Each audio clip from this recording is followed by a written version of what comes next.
बिस्मिल्लाहिर्रहमानिर्रहीम। अस्सलाम वालेकुम व्यूअर्स, आप देख रहे हैं डाइनिंग आवर कुकिंग विद आसमा शाह। ज़बरदस्त सी सर्दी शुरू हो चुकी है। हमने सोचा क्यों ना आपको पंजीरी के साथ साथ अलसी की पिन्नियों की रेसिपी भी दी जाए। अगर आप वजन में कमी करना चाहते हैं तो ये प्रोटीन पाउडर का काम करेगा। रेसिपी शुरू करने से पहले अगर आप इस चैनल पर नए हैं तो ब्लैक सब्सक्राइब के बटन के साथ साथ अगर आप ये बेल आइकन को भी प्रेस कर देंगे ना तो नई आने वाली वीडियो का नोटिफिकेशन आपको सबसे पहले फ्री में मिल जाएगा। फूल मखाना वजन में कमी के साथ साथ हमारे ब्लड शुगर लेवल को भी मेंटेन रखता है। इसमें हम तकरीबन 50 ग्राम फूल मखाने का बंद पैक ले रहे हैं, लेकिन जनाब आप इसे बिल्कुल भी इस तरह से इस्तेमाल नहीं कर सकते। सबसे पहले हमने मोटे सुराख वाली छलनी ली है। ये मैं आपको दिखाती हूँ। देखिए आवाज़ में तो महसूस हो रहा है ना कि ये थोड़े कड़क हैं, लेकिन नहीं, आपने इस तरह से बिल्कुल भी इस्तेमाल नहीं करना। मोटे सुराख की छलनी की वजह से इसमें जो भी मिट्टी के ज़रात होंगे ना वो नीचे की सतह पे चले जाएंगे। अच्छी तरह से छटक लेने के बाद अब हम इसे बिल्कुल लो हीट पे ड्राई रोस्ट करें। आपने यहाँ भूले से भी देसी घी या मक्खन या किसी किस्म का भी ऑयल शामिल नहीं करना। हमारा मकसद फूल मखाने में जो भी नमी है उसे ख़त्म करना है। सो हीट को हमने बिल्कुल लो रखा हुआ है। फूल मखाने वजन में तकरीबन 50 ग्राम के आसपास हैं। फूल मखाने को तो हम सॉटे कर ही रहे हैं ना लो हीट पे, उसमें थोड़ा टाइम लगेगा। इसी दौरान में हम तकरीबन 250 ग्राम अलसी ले रहे हैं। इसे अच्छी तरह से चेक कर लेंगे किसी किस्म का इसमें कोई कंकर वगैरह तो नहीं है। साथ साथ आप फूल मखाने में भी चम्मच चलाते जा रहे हैं, उल्टाते पलटाते जा रहे हैं। तकरीबन लो हीट पे 2 मिनट गुजर चुके हैं। हमने सोचा क्यों ना एक पीस को तोड़ के देखा जाए, लेकिन अभी इसमें थोड़ी नमी बाकी है। बिल्कुल लो हीट पे इसे सॉटे करते तकरीबन 3 से 4 मिनट हो चुके हैं। हल्की हल्की इन पे सुनहरी रंगत आ रही है। हीट में आपको दिखा देती हूँ, बिल्कुल लो ही है। तकरीबन 7 मिनट हो चुके हैं। बिल्कुल कम हीट पे इसे ड्राई रोस्ट करते हुए फूल मखाने पे हल्की हल्की सुनहरी रंगत आई है। इसे बिल्कुल भी नहीं जलना चाहिए। आपको याद है ना, मैंने आपको बताया था कि अलसी के बीज हम इसमें 1 पाव यानी 250 ग्राम ले रहे हैं। अलसी के बीज का साइज़ तिल से थोड़ा सा बड़ा होता है, लेकिन इसके लिए ज़रूरी है कि आप बारीक छलनी का इस्तेमाल करें। इसे अच्छी तरह से हम छान रहे हैं ताकि किसी किस्म के भी मिट्टी के ज़रात हैं तो वो निकल जाएं। हल्का हल्का सा इसे छटक रहे हैं। फूल मखाने को ड्राई रोस्ट कर देने के बाद हमने हीट को ऑफ कर दिया था।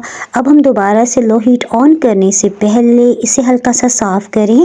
इसी में हम अलसी के बीज भी शामिल कर रहे हैं। ये अलसी के बीज अभी तो हम पंजीरी या पिन्नियों के लिए इस्तेमाल करें। आप इसे मुख्तलिफ तरह के हलवों में जैसे सूजी का हलवा, मखंडी हलवा, बेसन के हलवे में भी डालें तो यकीन करें बहुत ही आपको फ़ायदा महसूस होगा। अच्छा, यहाँ मैं आपको बताती चलूँ, जैसे मैंने आपको फूल मखाने को ड्राई रोस्ट करते हुए बताया था कि 7 मिनट्स के अंदर लो हीट पे वो ड्राई रोस्ट हुए, तो उसमें हमने देखा था कि वो कब तक मखाना जो है वो अच्छी तरह कड़क होता है। अलसी के बीज की तो रंगत भी डार्क है और इसकी क्या निशानी है कि हम कितनी देर तक इसे सॉटे करें, तो मैं आपको बता दूँ। देखिए उल्टाते पलटाते हुए जब इसमें से ना जैसे पॉपकॉर्न्स के चटकने की आवाज़ आती है ना, उस तरह की साउंड आने लगेगी, तो तभी आपने हीट को ऑफ करना है। उस वक्त तक आप इसे लगातार उल्टाते पलटाते हुए ड्राई रोस्ट करते जाएं। अलसी के बीज के अंदर काफ़ी कुदरती चिकनाई होती है। अगर आप इसे अच्छी तरह से सॉटे नहीं करेंगे ना तो ये फुली ग्राइंड नहीं हो पाएगा। अलसी की पिन्नियों में बहुत कम ड्राई फ्रूट्स का इस्तेमाल किया जाता है, लेकिन हम इसमें तकरीबन आधा कप बादाम और 100 ग्राम्स आधा ही कप सब्ज़ रंग के कद्दू के बीज इस्तेमाल करें। अच्छा, आप चाहें तो 4 महज़ भी ले सकते हैं। 4 महज़ का जायका थोड़ा कसीला सा होता है तो बच्चे शौक़ से नहीं खाते। ड्राई फ्रूट्स को केमिकल्स लगा के इन्हें महफूज किया जाता है। सो हम इसे अच्छी तरह से धो लेने के बाद छलनी में डाल रहे हैं, अच्छी तरह से छटक लेते हैं ताकि इसमें जो भी पानी है वो ख़त्म हो जाए। ड्राई रोस्ट करने का ये फ़ायदा है कि एक तो ये कड़क हो जाते हैं, नमी ख़त्म हो जाने के साथ साथ पिसने में भी आसानी रहती है और टेस्ट भी बहुत अच्छा हो जाता है। साथ साथ हम बादाम और कद्दू के बीज को भी सॉटे कर रहे हैं, चम्मच चलाते जा रहे हैं। इसके साथ ही हम फूल मखाने जो रूम टेम्परेचर पे आ चुके हैं इन्हें भी ग्राइंड कर लेते हैं। फूल मखाने को अभी हम ग्राइंड नहीं करें क्योंकि यहाँ पे थोड़ी सी जगह बना लेने के बाद अब हमें अच्छी सी खुशबू आ रही है। बादाम और कद्दू के बीज सॉटे हो चुके हैं। हीट ऑफ करते हुए हम इन्हें भी निकाल लेते हैं। फूल मखाने और बादाम को पीसने का प्रोसेस बिल्कुल अलग अलग होगा, इसीलिए हमने थोड़ी सी स्पेस रखी है। इंशाल्लाह आगे मैं आपको डिटेल में बताती हूँ। फूल मखाने को हमने खूब अच्छी तरह पीसते हुए आटे की तरह ग्राइंड करना है। मीन्स आपने हाई स्पीड पे फूल मखाने का पाउडर बनाना है, यानी फूल मखाने को दरदरा बिल्कुल भी नहीं रखना या हाफ क्रश नहीं करना। फूल मखाने के पाउडर को थोड़ा सा हम फैला लेते हैं क्योंकि इसी के ऊपर हम अलसी को भी ग्राइंड करके डालेंगे। अच्छा, यहाँ तक सीन रिकॉर्ड करने के बाद ना मैं वॉक पे चली गई थी। वहाँ से आई तो दोपहर का खाना वगैरह खाया। उसके बाद ना अब शाम के वक्त ठंडक हो रही है। इस्लामाबाद में मरी करीब है ना, तो अच्छी खासी ठंडक हो चुकी है। अलसी के बीज को ना ग्राइंड करते हुए आपने बस हाफ से थोड़ा सा ऊपर तक रखना है।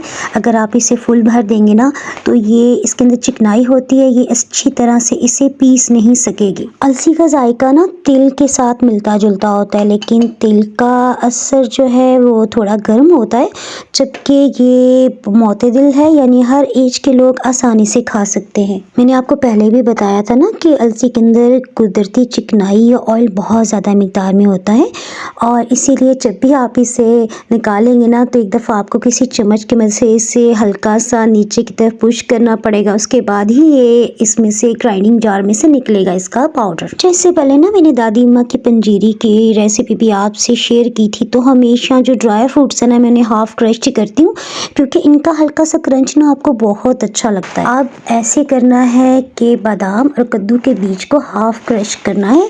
इसके लिए हमने चॉपर मशीन ली है और 20 सेकंड्स के लिए हम चॉपर मशीन को हाई स्पीड पे चला रहे हैं। उसके बाद ऑफ करें, फिर 20 सेकंड्स के लिए ऑन करें। ये देखिए हाफ क्रश्ड हो गए। हम यहाँ शक्कर और गुड़ दोनों का इस्तेमाल कर रहे हैं। इसमें आपने अच्छी क्वालिटी का और डार्क कलर का गुड़ और शक्कर लेना है। कैमरे की लोकेशन चेंज ना करने पड़े, इसीलिए हमने साथ ही ना गुड़ को भी पीस लिया। सबसे पहले ना हम वेट लॉस के लिए पंजीरी बनाते हैं। जो लोग अपना वज़न कम करें उनके लिए ये बेस्ट है। हमने यहाँ पे 2 कप भर के शक्कर लिया है। यहाँ आपने ब्राउन डार्क कलर की शक्कर लेनी है। बिल्कुल लो हीट हमने ऑन कर दी है। सिर्फ 2 खाने वाले चम्मच हम इसमें पानी शामिल कर रहे हैं। इस तरह से ना ये शक्कर जो है जलेगी नहीं। देसी घी हमने यहाँ पे आधे कप से थोड़ा सा ज़्यादा लिया है। ये दानेदार देसी घी हमने घर में बनाया। अगर आप इसकी रेसिपी देखना चाहिए तो ऊपर आपको आई बटन में इसका लिंक नज़र आ रहा होगा, उसे क्लिक करके रेसिपी देख सकते हैं। इसी तरह देसी घी बाय डाइनिंग आप सर्च करेंगे तभी आपको इसकी रेसिपी मिल जाएगी। यहाँ आपने स्टार्ट से ना बिल्कुल लो हीट ही रखनी है। समझे, पंजीरी और पिनियाँ बनती ही बिल्कुल लो हीट में। बिल्कुल लो हीट की वजह से ऐसा ऐसा शक्कर पिघलेगी, और देखें जैसे ही घी पिघल जाएगा ना उसके बाद हम हीट को ऑफ कर रहे हैं और चम्मच की बैक साइड से जो भी शक्कर के लम्स है ना, गुठलियाँ, उन्हें हम मैश कर रहे हैं। या आपने हीट ऑन नहीं करनी। जब अच्छी तरह से सभी लम्स ख़त्म हो जाएंगे उसके बाद दोबारा से हम हीट को ऑन करेंगे। अगर आप लगातार हीट ऑन रखेंगे तो शक्कर पक के ना वो जिस तरह पतीसा बनता है ना, उस टाइप का तिल पत्ती स्टाइल में बन जाएगा, और ये बिल्कुल भी नरम नहीं रहेगा और आपकी पंजीरी या पिनियाँ बिल्कुल ख़राब हो जाएंगी। अगर आप हीट मीडियम भी रखेंगे ना, थोड़ी सी भी तेज़ हुई तो शक्कर जल जाएगी, और या फिर वो बहुत क्रिस्पी हो जाएगी, कड़क हो जाएगी। अलसी और फूल मखाने का आटा शामिल कर देने के बाद हम कोशिश कर रहे हैं कि इसे मिक्स करें। उसके बाद जब सभी मिक्स हो जाएगा उसके बाद बिल्कुल लो हीट हम ऑन करेंगे। इसे 2 से 3 मिनट्स के लिए हमने अच्छी तरह से मिक्स कर लिया ताकि शक्कर जो है ना अलसी और फूल मखाने के आटे में खूब अच्छी तरह से मिक्स हो जाए और सभी में मिठास यकसां डिवाइड हो जाए। कम घी और कम मीठा डाल के हमने पंजीरी तो तैयार कर ली। देखें अगर आप इसे हाथ में खूब अच्छी तरह भी प्रेस करेंगे ना तो मुश्किल ही छोटी सी पिन्नी का साइज़ बनेगा, यानी पिन्नियाँ बनाने के लिए परफेक्ट रेसिपी नहीं है। अब हम इसमें से आधे हिस्से को निकाल रहे हैं ताकि जो फैमिली मेम्बर्स वज़न में कमी करना चाहते हैं वो इसे एज आ प्रोटीन पाउडर भी यूज़ कर लें और अल्लाह की नेमतों को भी इस्तेमाल कर पाएँ। आपको याद है ना, पंजीरी में हमने 1 कप से थोड़ा कम देसी घी डाला था। अब हम मज़ीद इसमें आधा कप देसी घी शामिल कर रहे हैं। पंजीरी वाले पैन को तो हमने दूसरे स्टोव पे शिफ्ट कर दिया है ना। पिनियाँ बनाने के लिए ज़रूरी है कि आप गुड़ लें, क्योंकि शक्कर जब पिघलती है ना तो ज़्यादा बाइंड पोजीशन में नहीं हो पाती, जिससे पिनियाँ नहीं बनेंगी। अब हम इसमें ना सिर्फ 2 टेबलस्पून से पानी डाल रहे हैं। अभी तक हमने हीट को ऑन नहीं किया। ये जो हमने 2 टेबलस्पून से पानी डाला है ना, ये ऐसे ऐसे जब पकेगी ना तो ये पानी जल जाएगा और बाकी शक्कर भी अच्छी तरह से पिघल जाएगी। जैसे ही देखें थोड़ा सा पिघल गया, यहाँ पर भी हमने हीट को ऑफ कर दिया ताकि शक्कर के जो भी लम्स हैं हम उन्हें चम्मच की मदद से, स्पैचुला की मदद से मैश कर सकें। आपने कभी भी ना किसी रेसिपी को फॉलो करते हुए एक आधा गिलास पानी कभी भी नहीं डालना, वरना जब आप पिनियाँ तैयार कर लेंगे पंजीरी तो उसको फंगस भी लग सकता है।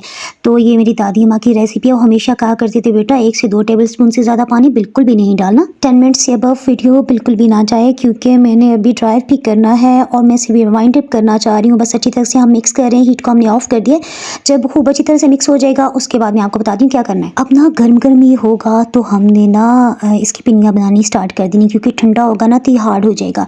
अच्छा, हमने 1/4 टीस्पून ना सब्ज़ इलायची को छिलके समेत पीस लिया। लिया था उसका पाउडर शामिल किया ताकि ये हाज़म भी हो जाए, क्योंकि पता है इसमें घी थोड़ा ज़्यादा मिकदार में है ना, तो पंजीरी में तो है थी लेकिन इसमें ज़रूर डालें आप। मेरी आदत है बार बार हाथ धोने की, तो मैंने ग्लव्स पहन लिए ताकि मुझे बार बार हाथ ना धोने पड़े और टाइम की बचत हो जाए। हाथों में प्रेस करते हुए ना हम इसे ज़ोर ज़ोर का उंगलियों में प्रेस करते जा रहे हैं। अगर आप दूसरे हाथ का इस्तेमाल करेंगे तो ज़्यादा राउंड शेप इजीली बन जाएगी। आप इसे एयर टाइट बॉटल में डालते हुए ना कैबिनेट में, डाइनिंग टेबल पे, कहीं पे भी रखेंगे, ये बिल्कुल भी ख़राब नहीं रहेंगी। मेरी दादी माँ तो 1 से 2 महीने के लिए बना के रख दिया करती थी।